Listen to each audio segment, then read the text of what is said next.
Well, welcome to the press conference here at the induction ceremony, or prior to it, and we're fortunate to have our 2021 inductees. Unfortunately, they weren't here last year. None of us were, so it's 1 year late, but the 2020 inductees, sorry. So we all know your records have been great. Wimbledon champion, finalist at the French and Australian Fed Cup player, champion, Wimbledon champion again, finalist 3 times, Davis Cup champion. So the first question obviously is going to be, Conchita, now that you've been here for a day or so and you're starting to understand what's taking place and the great players that have been inducted, what's your impression? Well, it couldn't be nicer. I heard a lot about the Hall of Fame and how beautiful it is and how special it is to be here and spend the weekend and seeing the museum and everything. But once you're here, it's just amazing. You guys have been great. I felt very, very welcome, and it's been just an amazing time. It's a beautiful town, and you guys do an amazing job. So thank you and congrats. Yeah, one of my responsibilities is to connect with the players to let them know that they're in or that they haven't won. And so we had some bad calls, but we had a great call. Remember, we had lunch in Barcelona, and Conchita didn't really believe that she was going to get a chance to get in, but it was great to be able to give you that call. Thank you. And what did you think about before that? Did you really think you were going to be inducted or not? I thought I had my chances. I mean, I could see names that did a little bit similar than me, and they were in. So, but the way that it was working, then I thought, oh well, I don't know. I mean, some people are getting in before me, and they're younger than me, so I don't know what's going to happen. So, in the end, it's great to be in, and I'm very happy to share this moment. That's great. And Goran, you've had a great career. It was a famous match at the finals of Wimbledon, but you also had a couple other matches at Wimbledon where you lost. I lost in the finals myself and won, but and then your career playing for the country. I mean, talk about that a little bit, playing for the country.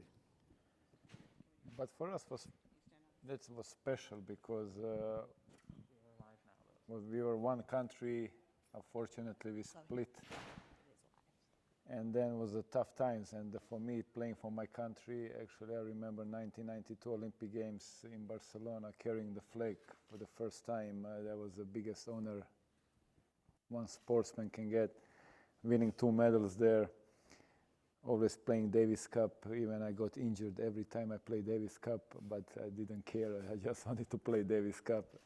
And it's a special thing, Some people, they don't like to play for the country, but I was the one that I really enjoyed to play for the country, being with the guys, and make me better. And Conchita, you won medals at the Olympics as well. What was that like for you? It's the same feeling. I mean, I was one of the girls that like to play for my country a lot. I mean, I played many Fed Cups and many Olympics, so I mean, that was. Of course, once in Barcelona '92, they were the most special because they're in your hometown. Very special to win medals, for sure. In Wimbledon, that Monday final, I was there actually, and Pat Rafter and you were both playing great tennis, and it came down to the last game. What was that like? I think I talked about that game. You talked about it last night, yeah. I mean, when I watched that game, it was a really bad game, to be honest, because we both were so tight. Me, first time getting to this situation that I served for the match. I mean, I made some terrible mistakes, double faults. I could not put my first serve in, and then I see him cannot also put anything close to the court. And then somehow on the 4th match point happened.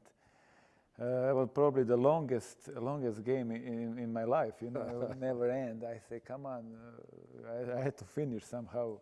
It was a great atmosphere. Was not the best tennis, was a great atmosphere, Monday final. All these 14 days was strange, and something happened. I can't, today, on this day, I don't understand how I won it. Thanks God I won it. That's why I'm here now. Yeah, okay. And enjoying every moment of that. Great. Okay, I'd like to open up to the group. We can't really see too well, but raise your hands if you have a question. Start down here.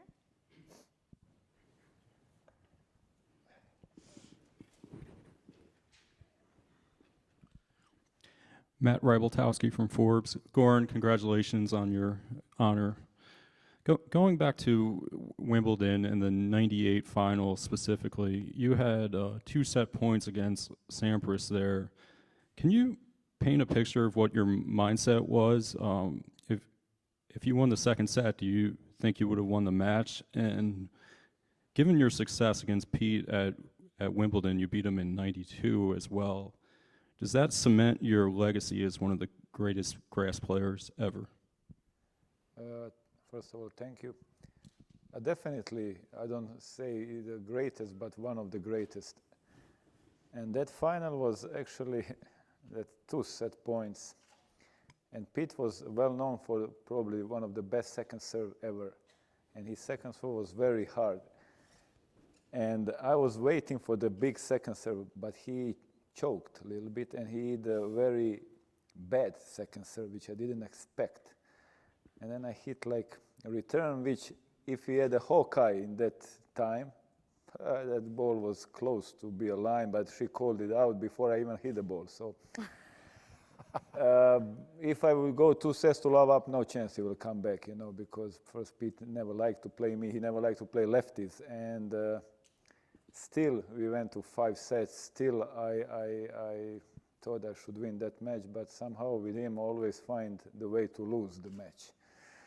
So I have to say he ruined quite a bit of my life. But I still forgive him, you know. He was a great champion. We had really good matches, and I'm, you know, proud that I played the time and he played. Next question. Hi, Conchita. Ken Pautek from the AP. You mentioned that there were some younger players going in before you, and you started wondering a little bit. Did you ever have any doubt that this day would happen? And when it did happen, was it relief? Yes, I had doubts. I had doubts because I was nominated. I think this was my 3rd time, no? Third time, Third yeah. time lucky. So I was nominated against some recently, I don't know if retired or you know, some other ones that probably won more than me. So I was like, oh, maybe this year is gonna be impossible if I'm running against these players. So yeah, you started doubting a little bit. Years went by, and I didn't know really. And I think this was my last chance to get inducted. I think it was like that. I don't know. The rules kept The rules have changed a bit, so positive about that. But it could have been. Yeah, you'd have to wait again. So yeah, I had some doubts. I was nominated many years ago. So years went by, and finally I'm here. I'm relieved. I'm very, very grateful and humble and very honored to be finally inducted and to share this moment with everybody. So it's nice. Nina? Sorry. We're spread out a little too much in here. Sorry. There you go. Hey guys, Nina Pantic with the Hall of Fame. So you guys have been players on both tours, respective tours. You're coaching. What changes do you want to see and expect to see moving forward on the ATP and WTA? What changes? Sorry, what changes do you expect to see or want to see for the future?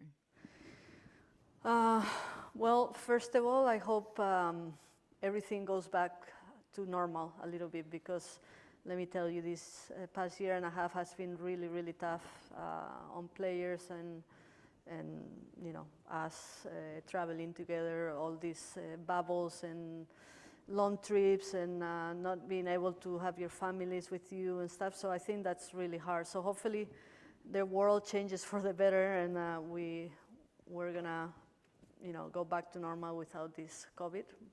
Although I think it's gonna stay a little bit longer with us.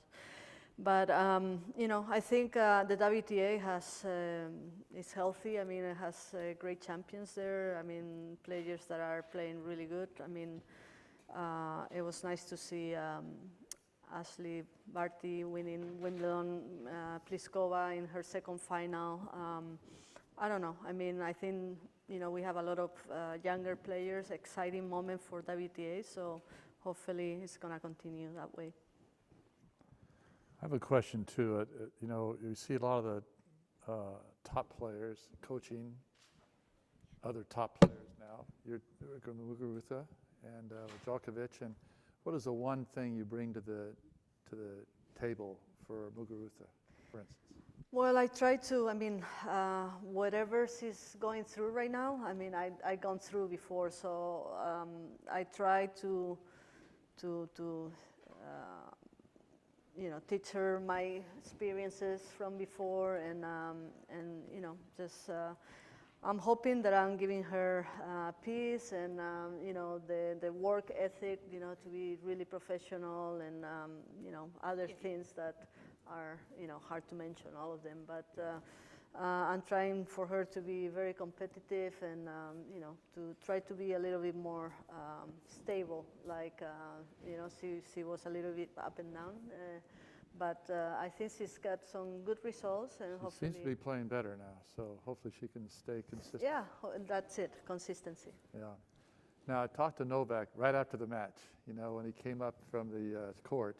And the thing I mentioned to Novak is, well, you're volleying so much better. You're coming in, first of all, and when you come in, you're volleying better.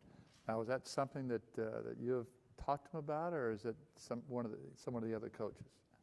We talk a lot about it. I mean, Novak is perfectionist, who in one way is unbelievable for me as a coach, and Marian, he drives you be better every day, but in another way can be tough sometimes because he wants better. Today was good, tomorrow has to be better, and then better. I mean, till when?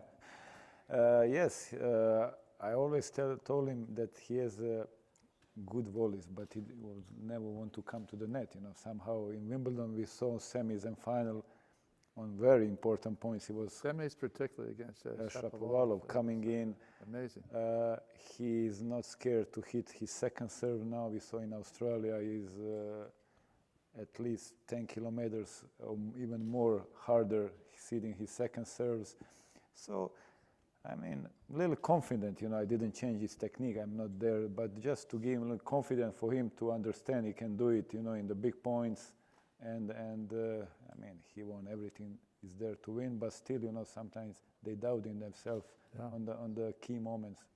It was a big change from my point of view of watching him coming to the net and hitting a good backhand volley, which I didn't think it was so good before, to be quite honest. Any other questions? Right here, yeah. Conchita, Goran, congratulations. You were both such unique players yourselves, and now you're coaching players who maybe play a little bit different than maybe you played in your prime. And I'm curious if the coaching role has surprised you in how you approach it, in any way, in terms of coaching players who, in this era, in this kind of game, play just a little bit differently. Well, I mean, but you have to understand the way they play, and you have to adapt to the player that you're coaching at the moment. And then, Garbiñe is a very complete player as well. She's very aggressive. I'm trying to introduce a little bit of the slice here and there, because I think it's very important that players have variety, and that when they need to do something different, when the plan A doesn't work, that they have plan B or C, So that's a little bit difficult, because a lot of especially in the women's side, they play very flat, very hard, and not much variety. So that's something that we work on. I also like her to go to the net a little bit more, because she has a great reach, And with those powerful shots, I mean, I think she can do well there. I mean, she did really well at the Australian Open last year with that. So, you know, all of these things trying to work on. But yeah, you have to adapt as a coach and try to take the best from them, you know, or make them better. Yeah, perhaps a little bit of insight from each of you on the state of the women's games and the men's game. Whereas the men's game is kind of top-heavy with its players. The women's game, there's dozens of players who could be number 1, 2, or 3. I just wanted maybe some insight where you think the state of the game is now from the men's perspective and the women's perspective. Well, I think men's game is in a good stage. Okay, you have a Federer is slowly out. I don't think he can be number 1 ever again. So it's between Novak and Rafa for the records and all the stuff. But you have a lot of guys. They're gonna in next 5 to 6 years being number 1 and gonna win different Grand Slams. As a Medvedev, okay, Dominic did the last year U.S. Open. You have young guys, Russians.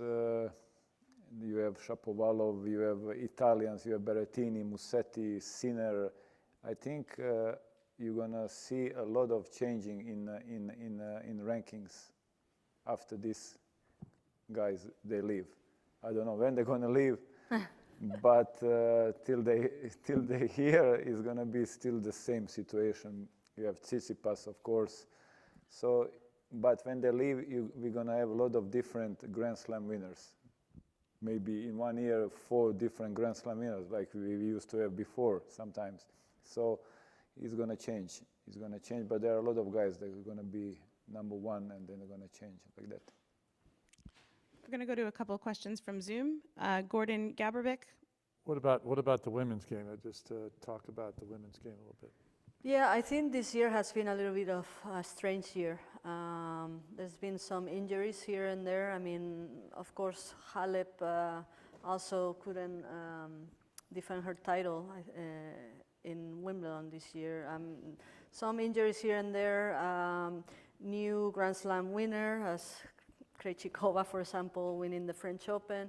Younger players that are coming up for sure. But I think it's a little bit up and down, the women's side. And you see a lot of players that are winning different tournaments. But, you know, I think, you know, we'll see what happens with Serena. Is she going to be able to make it at the US Open? I think it's getting harder and harder for her. But, you know, it's good to see a lot of young players playing good tennis and winning different tournaments also. So it's... Gordon?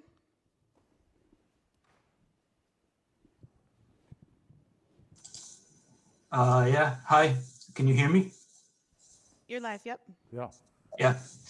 Well, my first question is for Goran. Goran, do you think you would be there tonight if you would won Wimbledon in '92 and lost the other 3 finals? And would you say in the end it was worth losing the first 3 and win it the way you did in 2001? I don't think it was worth it to lose. It will be best if I won that 3 and that 1. You know, but you know, came back. You know, when I was supposed to win, I didn't win. When I didn't supposed to even play, and I was lucky to get a wild card, I won it. So, but was worth it to wait and worth it not to give up. You know, because it's easy to give up. And I fight it. I believed it and paid back in the end. Yeah, and can you compare the feeling of entering the Hall of Fame with anything else that you experienced throughout your career or life in general? You can't compare this to anything. This is probably the biggest. Entering yesterday to museum and seeing the tennis history, all these names, and then seeing my stuff there, and I say, well, what am I doing here? You know, kind of. Okay, I have a ticket for museum, but then you realize okay, I made it, and this is the biggest. This is everything, when you work for it, every practice, every match, every disappointment, every tear, every laugh is coming to the today when I'm gonna have this speech at 6 o'clock or 6:50, I don't know. And thanks to all the people who because of them I'm here, and this is the biggest. This is doesn't get bigger than this. Conchita, could we Thank ask you. you And about just one, yeah, can you just one quick question for Conchita as well? How do you feel being inducted to Hall of Fame with such a guy? And then, is he a good partner? How is it? I couldn't. This is how Can you you- feel It's being a inducted. question from Croatian press Ah, about okay. how you feel about being inducted alongside Goran here, and he's a fun partner to have here this weekend. Yeah, I couldn't be better accompanying. it's a pleasure. I mean, I'm very happy also for Goran, and yeah, it's very funny. I'm starting to, I didn't know him that much, and I love his sense of humor. So it's been fun. Wonderful. And Conchita, can we Thank have you. you just respond a bit as well to walking through the museum yesterday and the experience that you had in there? Yeah, no. I mean, it was a beautiful experience. Also, going up there and seeing all these great legends, champions, and also I felt the same way. To see your stuff there when it was, I think 1 month ago, it was in my living room, and then I'm like, oh, I know this trophy, and the medals and whatever. So. I think you guys do a wonderful job. You have amazing stuff in the museum, and to be there with all these great champions is for me, great honor. Wonderful. Question from Zoom from Cindy Schmerler. Hi, guys. Hey, Goran, I'm wondering from you, when you got that wild card to Wimbledon in 2001 and you were 125th ranked in the world, do you truly believe that you were the 125th best player in the world, or were you a lot better than that? Actually, I was a lot worse than that. Because honestly, 2 weeks before was the Queens, and I played really bad. And I was just hoping, and that day, Wimbledon committee was deciding who to give a wild card, and I was hoping they didn't watch that match that I lost in the first round. But anyway, probably they didn't have 8 English players to give a wild card, so they gave it to me. And they made the biggest mistake, probably, me beating Henman after and all this. I was really playing bad. No, it's honest. I changed the racket 1 week before Wimbledon because I thought I cannot play worse than this. I can play same or I can play better. What happened? I can't tell you what happened because nobody knows what happened on that Monday when they opened the gate, when I started to play. I felt something. I felt in the middle of the week that something good is going to happen. I could not say because they will say, okay, Goran is completely crazy. But I felt good. I felt my serve back. I felt the sound of the racket back. And 2 weeks after, I made a history. Where did you change? What rackets did you change from? Actually, the same racket, but they always say it's just the color different, and not the completely different racket. And I said to Thomas, he's still main guy in head. I said, Thomas, listen, don't sell me this stupid thing, but I cannot play worse. You can play the same. I tried, and actually it worked. It worked, and so I was really in a bad stage. But this 15 days, probably the best 15 days of my tennis career, most exciting, and tennis probably I played the best. No, actually, I played better tennis before in Wimbledon, but this was more special. Somehow everything I put it together. So you had to buy some new clothes after that match, right? Yes, actually nobody believed in me. Even my sponsor didn't. But they sent me 3 shirts. So after they sent me the bag, which I sent it back, and I said, okay, I'm gonna wash after every match my 2 shirts. I have 3 rackets and 2 shirts. So I won Wimbledon with 2 shirts and 3 rackets. So Hey, Stan, I have I was not allowed to break any rackets or do some stupid things, you know. Then you gave the shirts away. Yeah. I gave, one shirt away, so I said, okay, man, stop it because you have only two now. Cindy, go ahead. Yep, I have one more question for you, Goran, and that is, do you think that this Hall of Fame induction for you is as much a tribute to Croatia as it is to you personally? I think it's to everybody, but I started in Yugoslavia, to be honest. I learned how to play tennis in Yugoslavia. Then we split in '92, and my first big result was even in 1990. I played semifinals of Wimbledon in 1990 when I was still Yugoslavia. So it's tribute to everybody who helped me in these 42 years to come here. So it's me, all federations, players, everybody. So it's a bigger picture. Is he unmuted? Sakib? Hi, Goran. Congratulations on the induction. Incredibly well deserved. When we celebrate a career like yours, we talk about achievements, but we also have to talk about rivalries. Everybody talks about Pete, granted great Wimbledon matches. But for me, growing up, watching your career evolve, I enjoyed your rivalry with Boris Becker. Two huge serves. You guys were friends. You even practiced with him and Bobo Zivojanovic when you were a teenager. Beat him in Paris, French Open 1990. Then played some of the most great indoor matches ever. How do you look back at that rivalry and how did that help you evolve in becoming the world-class champion you went on becoming? Yeah, actually, we played 19 times, me and Boris. And for me, Boris is one of the best tennis player out there. We have some good matches. That 1990 when I beat him in French, and then I lost in Wimbledon, serving for 2 sets to love up. I mean, I learned a lot from him. He made me better tennis player, and I'm, happy that I could play in the time that he played, because he changed also a lot tennis, because he was so big that time.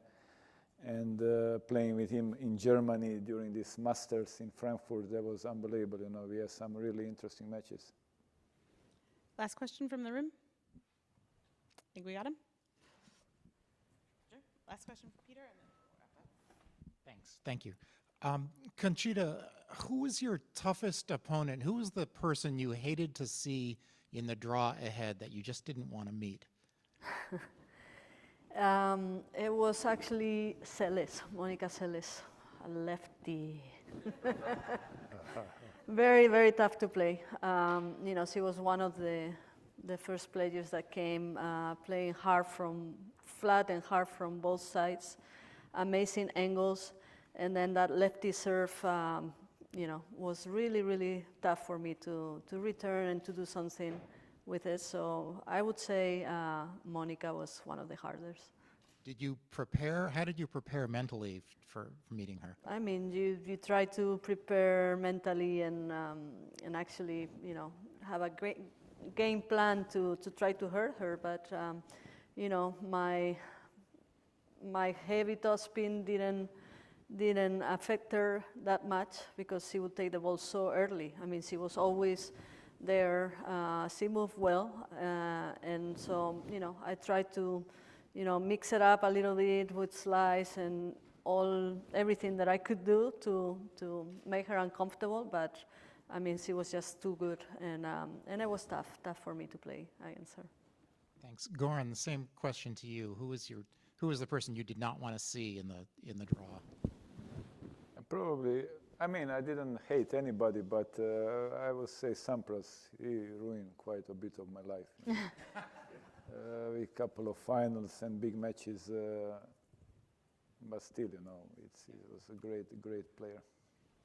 When you were announced that you were going to be inducted, did Novak get in touch with you, and what did he say? Actually, we had to wait for 1 year, so we already know that. But I knew if I get inducted, something will happen, and then Corona happened, so we had to wait another year. But finally, we are here. We are happy to be here, and it's gonna be, slowly it's getting, and we are more and more nervous, by the 6 o'clock. We'll get Goran and Conchita out of here, give them some time to go think about 6 o'clock. And, Okay. and yeah, thank you very much.